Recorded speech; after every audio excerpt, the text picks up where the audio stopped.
वाह बार भी भैया वाह।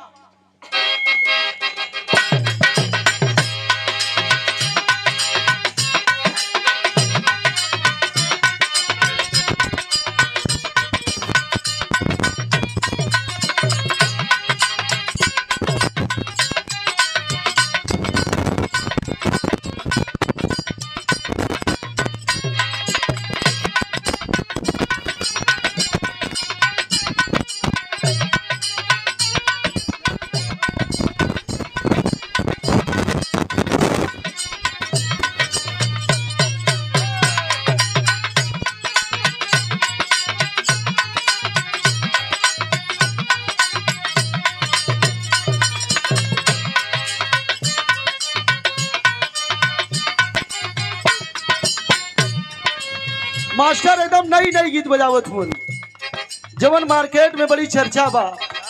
कौनो मर्द और मेहरारू को सवाल जवाब हो। मर्द बेचारा ओकर संजोग से मेहरारू मिलल बा यही सुभद्रा जी नियर। वो खाली दिन रात वही मुस्की पे कायल है। कहीं ओकर मन और ना लगे थे केहू में जातो है तो भाग परा के आ जाता। दिन रात जवन बा खाली मेहरारू का हो का चाहिए अंडा लेबू अमलेट खइबू बाबू देखल कल ये सार ये नहीं कि अमलेट खियावो में अपन अमलेट मत बना दिया। लेकिन मेहरुआ कहे लगल जब लसर घंटी होए ब्रजेश भैया तो मेहरुआ समझावे लगल कुल सही है लेकिन यह तोहार आदत खराब है। कौन आदत? दुल्ही कहले बा अरे सारी रात बीतवला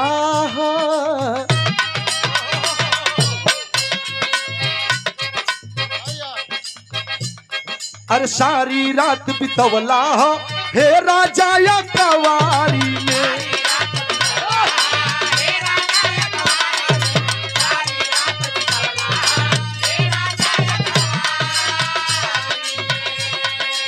चंदू भैया रात भर तो व्यस्त रहबे कैला है। अरे सारी रात बितवला हो हे राजा या कवारी में।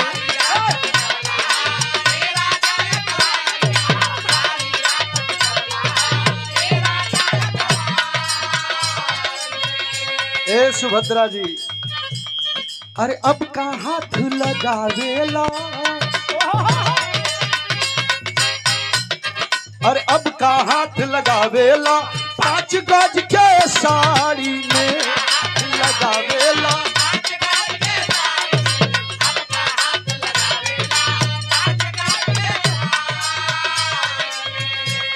अरे सारी रात बितवला हे राजा या कवारी में।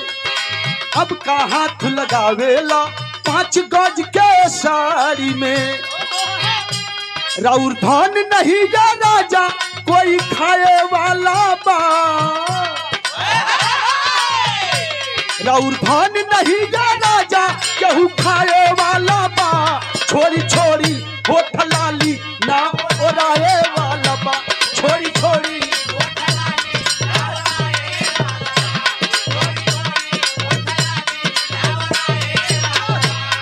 अरे सारी रात बितवला हे राजा या कवारी में।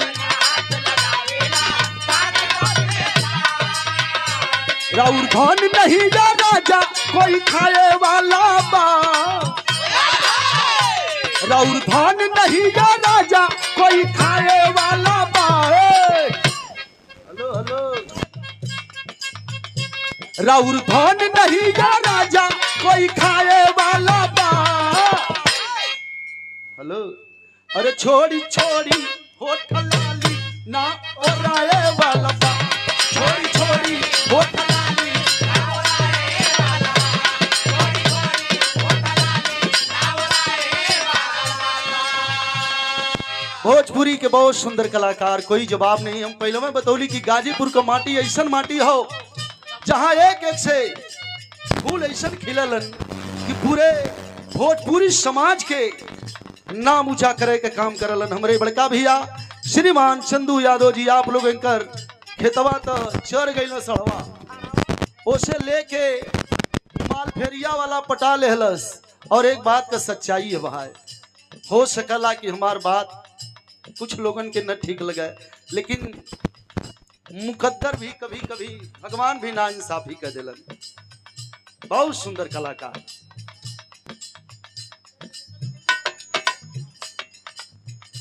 जितना गीत गौलन सब गीत जवन हो बढ़िया बढ़िया गीत, अच्छी अच्छी गीत। 200 रुपए का पुरस्कार। भैया के चरणों में प्रणाम, सब भैया लोगों के प्रणाम नमस्कार बा।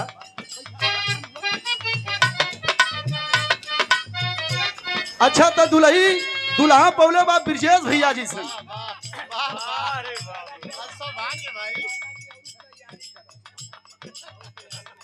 ले ला हो 75 रुपया में। ठीक, कोनो बात ना। अरे बाप चाचा हम ये लोग आशीर्वाद दिए हमरे। सही बात है। ज्यादा पप्पू चचा वाली बतिया बता देव ना तो। लेकिन छोड़ा, हमारे महेंद्र चाचा हमारे ढोलक वादक यानी हमार भाई हुवन डब्बू भाई का सम्मान कैलन, अपने लड़का का ही सम्मान कैलन। जे भी हो जौन भी तैयारी थोड़ा बहुत हो, सब आप लोगों का आशीर्वाद हो। ए ब्रजेश भैया